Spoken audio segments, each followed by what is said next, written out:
Hey guys, welcome back. It's really great to see you. I'm glad you stopped by.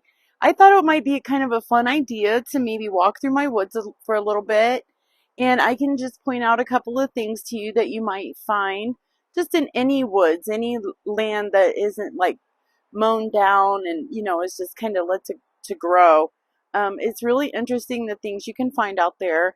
I'm just gonna put on some bug spray really quick because there'll be lots of bugs and ticks and ooh, that's one thing for sure. If you ever do go like walking in the woods and stuff like that, you really need to make sure you have bug spray on, something specifically for ticks, as well as like mosquitoes, because mosquitoes carry nasty things too, but ticks can make you really, really sick. So anyway, let me get some bug spray on, and then we'll get to tromping through the woods a little bit. The dogs will really like it.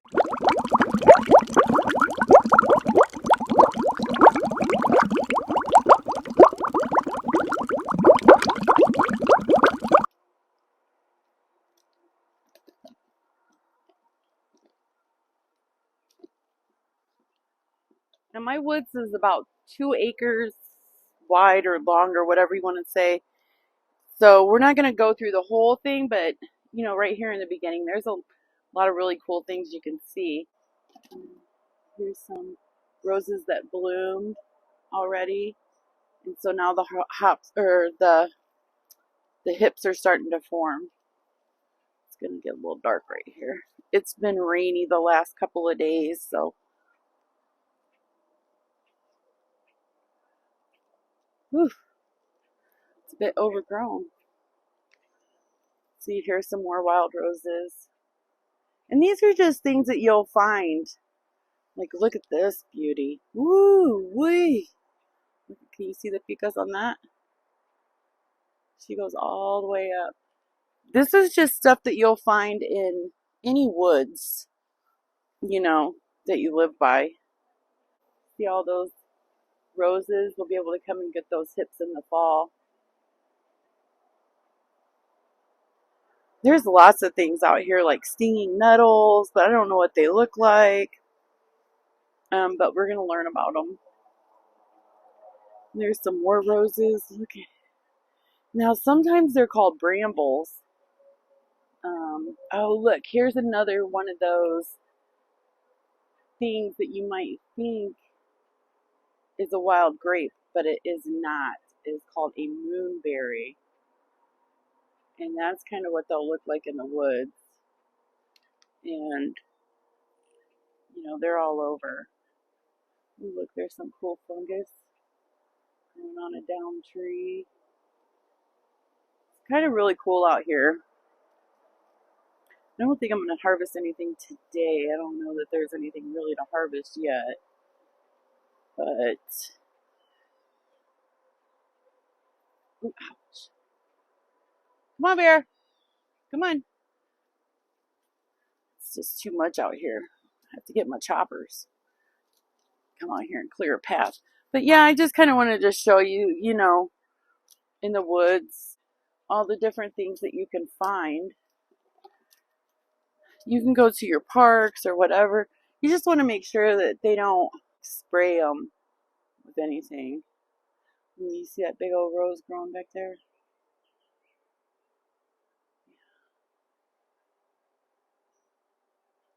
So many interesting things.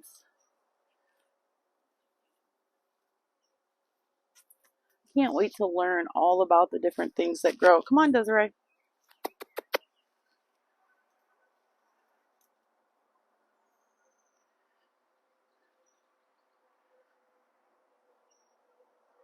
And out here, this is our gun range. We do shoot out here. Keep practiced. This is another little walnut tree. And here's some more roses.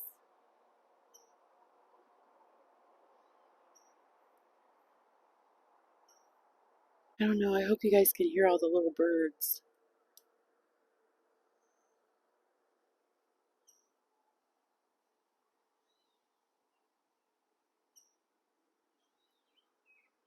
Oh, look at that. I don't know what that is. It's pretty. It's a pretty little one. I'm not sure what it is. It's pretty.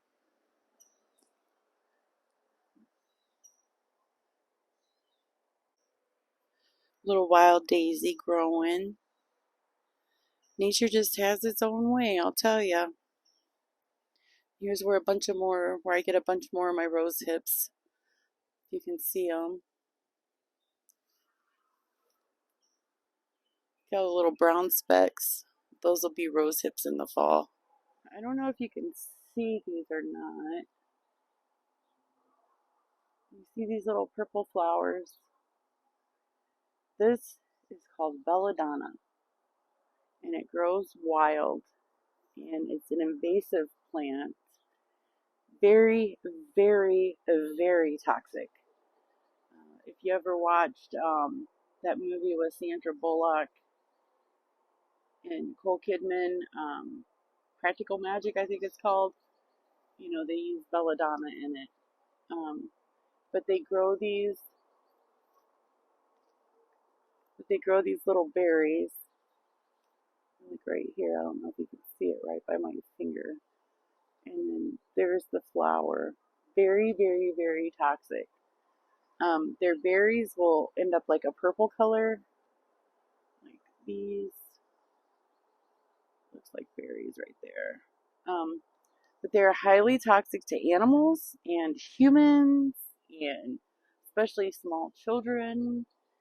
So, you know, if you have some growing in an area where the kids are, you might want to take them down. There's only one other area that I've seen them, and we don't come over here. So I just leave them be. Because if you can just let nature do what nature does, you know, you should. But if, you know, it's a, if it's an area where your kids are going to be, then you probably should take them down. So, just to do kind of a recap, blackberries are ripe and ready to harvest between the 10th and the 30th of July, so like mid-July.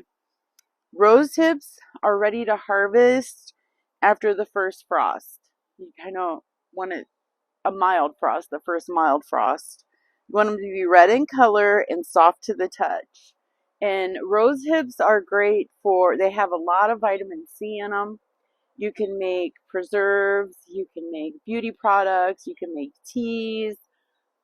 It's good for osteoarthritis, it's good for cramps, menstrual cramps. It's good for a lot of things. You can Google it. I found it all on Google. Catnip is ready to harvest in late spring through early fall, and you want it to flower first before you harvest it.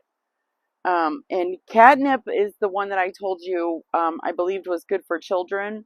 And it's not really that it's good for kids, it's that it's mild enough for kids.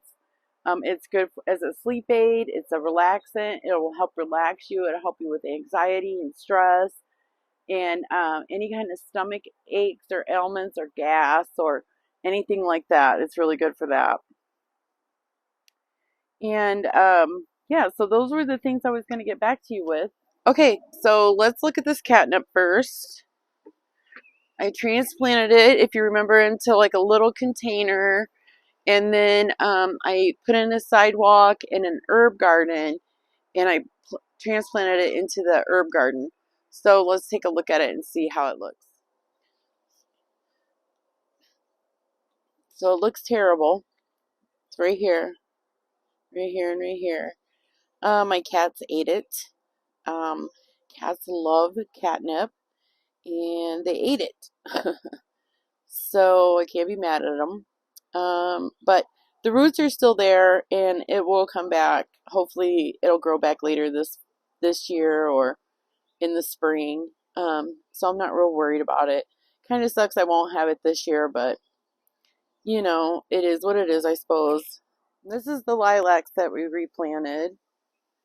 The leaves did die back, went into shock, which I kind of figured they would, and the leaves ended up dying back. The roots are still good, so they should come back next spring, which is fine. It's been a drought here. We didn't get rain for over 20 days.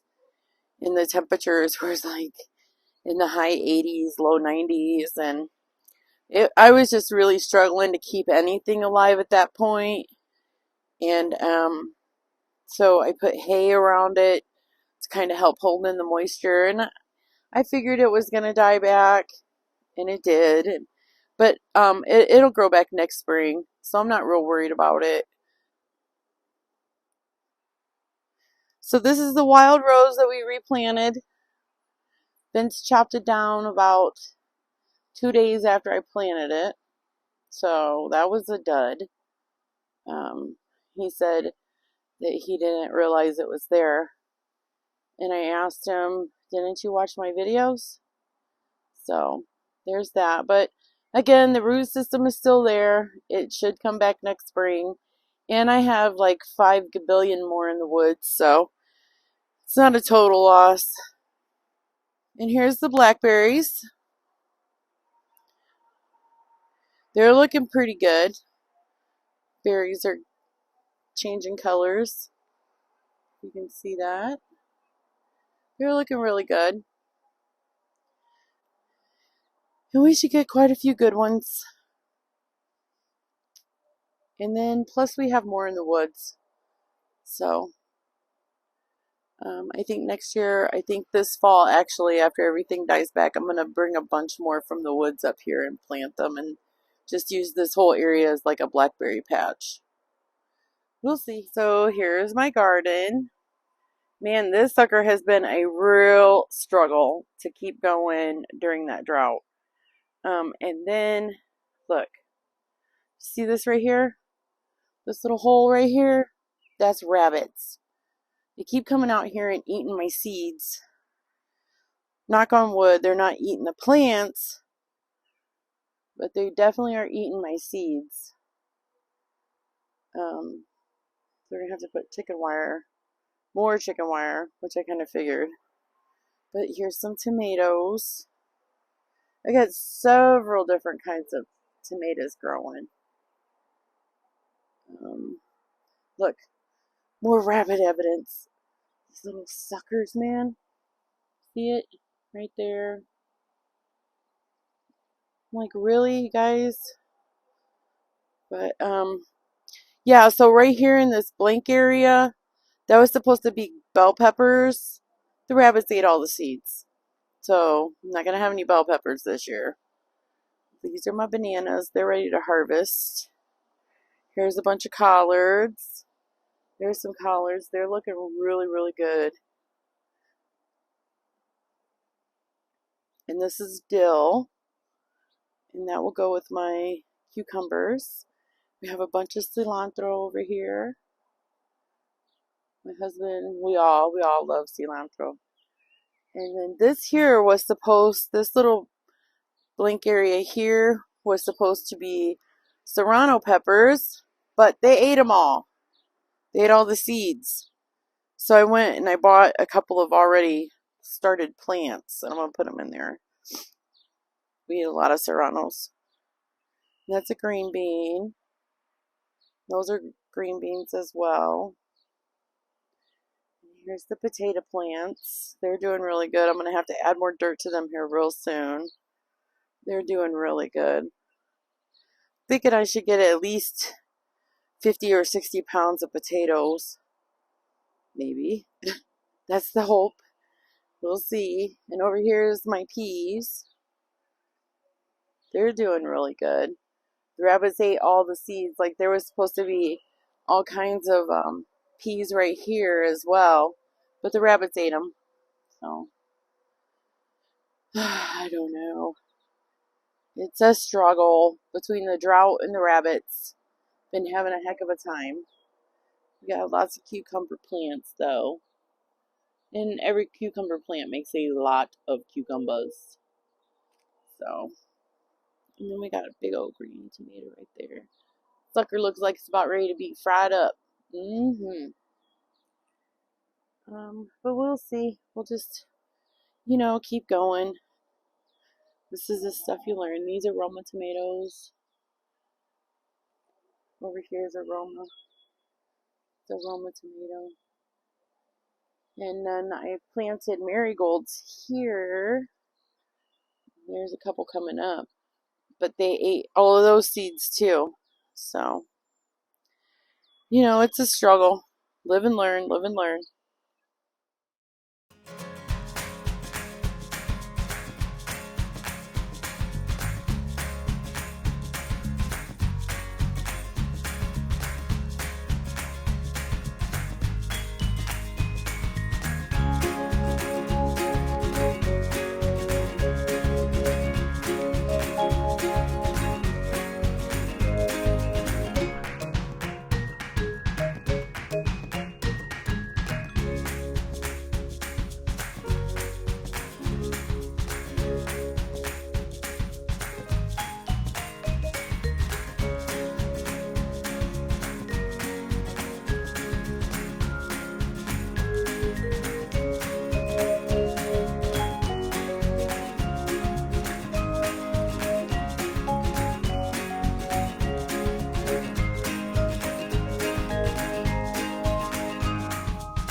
Hey, thanks for stopping by today. It was really great to see you, and I had a lot of fun hanging out. If you like the video, give it a thumbs up. Don't forget to subscribe to the channel because it really helps out. And also, if you guys have anything that you want to share, leave it in the comments down below. I would love to learn some new information and also maybe video ideas because I'm always looking for content. And we also have some things coming up in the future that I'm working on right now. So that's something to look forward to and is very exciting. All right, you guys, I'll see you on the next one. Bye-bye.